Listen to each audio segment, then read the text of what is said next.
Hi all, welcome back to my channel.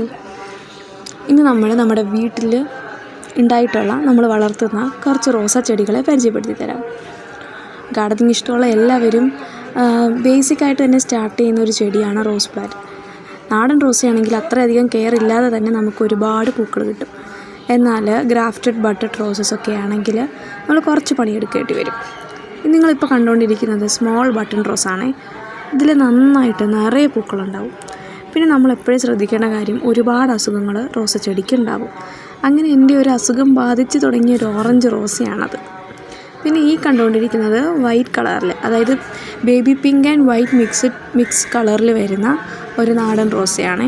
ഇതിൽ ഒരുപാട് പൂക്കളുണ്ടായിരിക്കും. ഇതിൻ്റെ തൈ വാങ്ങാനായിട്ട് തന്നെ ഒരുപാട് പേര് എൻ്റെ വീട്ടിൽ വരും. അതായത് കമ്പ് മുറിച്ച് കൊടുത്താൽ അവർ അതിനെ പ്രൊപ്പഗേറ്റ് ചെയ്യും. അങ്ങനെ ഈ കാണുന്നതും വൈറ്റ് റോസിൻ്റെ വേറൊരു പ്രൊപ്പഗേഷനാണ്. പക്ഷെ അത് അത്ര ഹെൽത്തി ആയിട്ട് ഇങ്ങനെ വളർന്നു വരുന്നതേ ഉള്ളൂ. എന്നാലും ഞാൻ ഇങ്ങനെ റോസാ ചെടികളുടെ ഡിഫറെൻറ്റ് സ്റ്റേജസ് നമുക്ക് കാണാൻ സാധിക്കും. അതായത് ഹെൽത്തി പ്ലാന്റ്സ് ഉണ്ടായിരിക്കും, അൺഹെൽത്തി പ്ലാന്റ്സ് ഉണ്ടായിരിക്കും.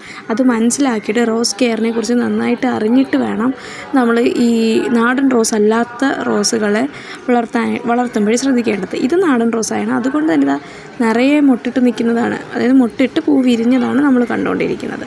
പിന്നെ ഇങ്ങനെ പൂ വാടി കരിയുമ്പോൾ നമ്മളതിനെ വെട്ടി കൊടുക്കുന്നത് വളരെ നല്ലതായിരിക്കും. കാരണം പുതിയ സാപ്ലിങ്സ് അഥവാ പുതിയ തളിർപ്പുകളൊക്കെ ആ ഭാഗത്ത് നിന്ന് ഉണ്ടാകും. അപ്പോൾ നമ്മുടെ ചെടി ബുഷിയായിട്ട് വരാനായിട്ട് സാധിക്കും.